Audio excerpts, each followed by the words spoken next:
రాజన్న సిరిసిల్ల జిల్లా ముస్తాబాద్ మండల కేంద్రంలో కాంగ్రెస్ పార్టీ పట్టణ అధ్యక్షులు గజ్జల రాజు ఆధ్వర్యంలో సిరిసిల్ల నియోజకవర్గ ఇన్ఛార్జ్ కేకే మహేందర్ రెడ్డి జన్మదిన వేడుకలు రాజీవ్ గాంధీ చౌరస్తా వద్ద మండల కాంగ్రెస్ నేతలు కేక్ కట్ చేసి ఘనంగా నిర్వహించారు। ఈ సందర్భంగా వారు మాట్లాడుతూ తెలంగాణ ఉద్యమం కోసం అలుపెరగని పోరాటం చేసిన వ్యక్తి అని, నిరంతరం ప్రజల మధ్యలో ఉంటూ వారి భాగోగులు చూసుకుంటున్న నేత కేకే మహేందర్ రెడ్డి అని కొనియాడారు। రానున్న రోజుల్లో ఉన్నత పదవులు పొందాలని కాంగ్రెస్ నేతలు ఆకాంక్షించారు। కేకేను దేవుడు ఆయురారోగ్యాలతో చూడాలని కోరారు। ఈ కార్యక్రమంలో జెడ్పీటీసీ గుండం నరసయ్య, పట్టణ అధ్యక్షులు గజ్జల రాజు, మాజీ ఎంపీటీసీ గుండెల్లి శ్రీనివాస్, ఇతర కాంగ్రెస్ కార్యకర్తలు, నాయకులు పాల్గొన్నారు।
ఎందుకంటే మన కేకే మహేందర్ అన్న గారు మన సిరిసిల్ల నియోజకవర్గాన్ని కూడా ఒక అందరి కుటుంబ సభ్యుల్లాగా ప్రేమతో చూస్తున్నటువంటి గొప్ప మనసున్న వ్యక్తి।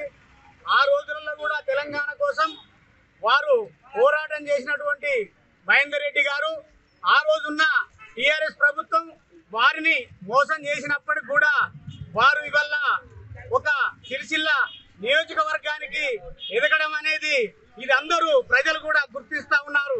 ఎందుకంటే ఆనాడు తెలంగాణ పోరాటానికి వారు ముందుండి నడిచినప్పటికీ ఆయనను ఎవరు మోసం చేసి ఎంతో గొప్పగా ఎదిగితే కూడా వాళ్ళని ఇవాళ ప్రజలందరూ కూడా పతనం చేసినటువంటి కార్యక్రమాలు మన ప్రజలు కూడా మనం చూస్తా ఉన్నాం। ఎందుకంటే ఎవరినైతే మనం మోసం చేయాలనుకుంటామో మనల్ని ప్రజలు కూడా పతనం చేస్తారనేది ఇవాళ చూడవలసిన బాధ్యత మనం చూస్తా ఉన్నాం। ఇవాళ మహేందర్ అన్న గారు ఇవాళ సిరిసిల్ల నియోజకవర్గానికి అందరికి కూడా సేవ చేస్తా ఉన్నారు। అదే విధంగా ఈ పుట్టినరోజు సందర్భంగా ఆ భగవంతుడు ఆయనకు రాష్ట్రానికి కూడా సేవ చేసే అవకాశం ఇవ్వాలని చెప్పేసి